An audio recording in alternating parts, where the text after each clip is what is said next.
வணக்கம், நான் உங்கள் தமிழ் சர்வைவர்.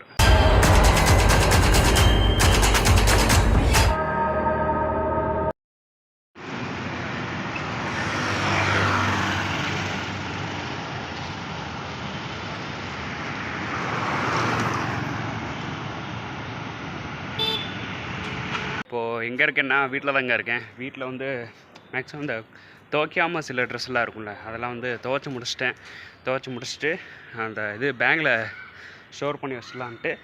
ஆமாம், பேக்கே நம்ம துவைக்கலன்னு சொல்லிவிட்டு அதையும் நல்லா அலசி போட்டு ஃபுல்லாக காய போட்டேன். நல்லா க்ளீனாக நீட்டாக போகணும்னு சொல்லிவிட்டு பார்த்தீங்கன்னா பேகு எல்லாமே காஞ்சிருச்சு. இப்போ எல்லாம் ரெடி பண்ணிவிட்டு நேராக வெள்ளையங்கிரி வந்து நாளைக்கு தான் ரீச் ஆகணும்னு முடியும்னு நினைக்கிறேன். இங்கேருந்து கரெக்டாக வந்து 270 கிலோமீட்டர் காட்டுதுங்க. நாளைக்கு இல்லை நாளை கழிச்சு ரீச் ஆக முடியும்னு நினைக்கிறேன்.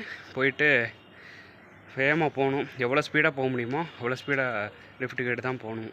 அப்போ தான் முடியும்னு நினைக்கிறேன். சரி, ஓகே, போகலாம். போயிட்டு இங்கேருந்து மதுரையிலேருந்து ஃபஸ்ட்டு கிளம்பி ஒரு 20 கிலோமீட்டர் தாண்டி தான் லிஃப்ட் கிடைக்கும்னு நினைக்கிறேன். ஏன்னா வந்து NH பக்கத்தில் இல்லை NH. ஸோ அதனால் வந்து கொஞ்சம் தூரம் தாண்டி தான் லெஃப்ட்டு கிடைக்கும். சளி சரி பண்ணணும். மேக்ஸிமம் சரி பண்ணிட்டேன். இன்னும் ஒரு டேப்லெட் போட்டால் சரியாயிரும் நினைக்கிறேன். அதான் வீட்டில் வந்து லைட்டாக கொஞ்சம் ரெஸ்ட் எடுத்துகிட்டு எல்லாமே துணிதெல்லாம் துவைச்சி முடிச்சுட்டு ரெடி பண்ணிட்டேன். சரி, ஓகே, வாங்க போகலாமா. ஒருபடியாக ரெடி பண்ணி எல்லாமே பேக் பண்ணி கிளம்பியாச்சு. நேராக NH தாங்க போகணும். போயிட்டே இருக்கலாம். இங்கேருந்து கரெக்டாக வந்து 240 கிலோமீட்டர் காட்டுது. 240 கிலோமீட்டர் மூவ் பண்ணி நம்ம வந்து இங்கே போகணும். எப்படி ஒரு 2 நாள் ஆயிரும் நினைக்கிறேன். அதுக்கு முன்னாடி நம்ம வந்து இப்போது இங்கே கரெக்டாக ஆரப்பாளையம் நிற்கிறேன். இங்கேருந்து நம்ம குமரிமான் போகணும். அதுதான் ஃபஸ்ட்டு. குமரிமான் போயிட்டோம்னா நேஷனல் ஹைவே ரீச் ஆகிட்டு அங்கேருந்து நம்ம அப்படியே மூவ் ஆகிட்டு போயிட்டே இருக்கலாம். பார்ப்போம். குமரிமான் ரீச் ஆகிறேன்னு பார்ப்போம். நம்ம போயிட்டு ரீச் ஆகிட்டு நம்ம இலக்கிது அங்கே போயிட்டு ரீச் ஆகிட்டு கொஞ்சம் செட்டில் ஆகிட்டு ரெஸ்ட் எடுக்கிற மாதிரி இருந்தால் ரெஸ்ட் எடுத்துகிட்டு அப்படியே அடுத்த நாள் கண்டினியூ பண்ணி ஒரு 2 நாள் கரெக்டாக நம்ம வந்து ட்ராவல் பண்ணிக்கிட்டே இருந்தோம்னா ரீச் ஆகிடலாம் வெள்ளையங்கிரி. அங்கேருந்து நம்ம வந்து ஃபுல்லாக வந்து ஒரே நாளில் போயிட்டு வந்துடலான்றாங்க. அதுதான் அந்த ஈகராக இருக்குது எனக்கு. வெள்ளையங்கிரி என்னடா அவ்வளோ பெரிய வெள்ளையங்கிரி அப்படின்ற மாதிரி இருக்குது.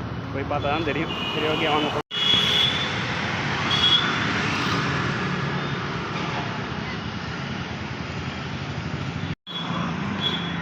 மற்ற இடத்துலலாம் லிஃப்ட்டு கிடைக்கும் போல், மதுரையில் லிஃப்ட்டே கிடைக்க மாட்டேங்குது.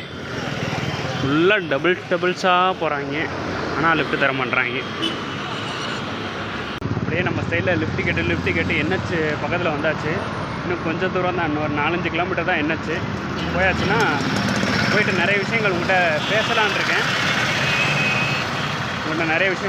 அங்கே போயிட்டு NH போயிட்டு நம்ம பேசிக்கிட்டே இருக்கோம். வந்து NH பக்கத்துலேயே வந்தாச்சு. NH ரோடு தான் பார்க்குறீங்க. ஸ்ட்ரைட்டாக அந்த பஸ் ஸ்டாண்டு மாதிரி இருந்துச்சுன்னா உட்காந்து பேசலாம்னு பார்த்தா முடிய மாட்டேங்குது.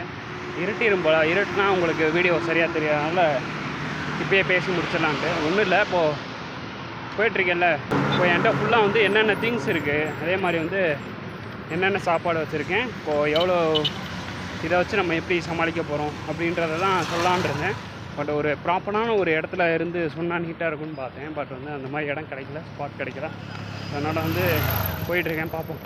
பஸ் ஸ்டாண்ட் மாதிரி கிடச்சின்னா அங்கே தெளிவாக நம்ம பேசுகிறதுக்கு டைம் இருக்கும். நாளைக்கு பார்க்கலான்னு நினைக்கிறேன். ஏன்னா பஸ் ஸ்டாப் எதுவும் கண்ணுக்கு அவ்வளோ தெரியல. பஸ் ஸ்டாப் இருந்துச்சுன்னா நாளைக்கு பிளான் என்ன சொல்லலான் இருந்தேன். சரி, ஓகே, நாளைக்கு மார்னிங் நானே சொல்கிறேன். நாளைக்கு மார்னிங் எழுந்திரிச்சு 6 o'clock எழுந்திரிச்சு எப்பயும் போல் நம்ம லிஃப்ட் கேட்டு போயிட்டு 12 மணி நேரம் நாளைக்கு ஃபுல்லாக ட்ராவல் பண்ண போகிறோம். ட்ராவல் பண்ணி போயிட்டு நம்ம வந்து வெள்ளையங்கிரி போய் ரீச் ஆக போகிறோம். பேங்க்குள்ளே ஒன்றும் இல்லை, என்ன சொல்லலான் இருந்தேன்னா பேங்க்கில் என்னென்ன இருக்குது உங்கள்கிட்ட காமிக்கலான் இருந்தேன். ஒரு பஸ் ஸ்டாப் இருந்துச்சுன்னா நீட்டாக உங்களுக்கு எல்லாமே காமிச்சிட்டு இது பண்ணலான் இருந்தேன். வேறு ஒன்றும் இல்லை. சரி, ஓகேங்க, நாளைக்கு பார்ப்போம். நன்றி, வணக்கம்.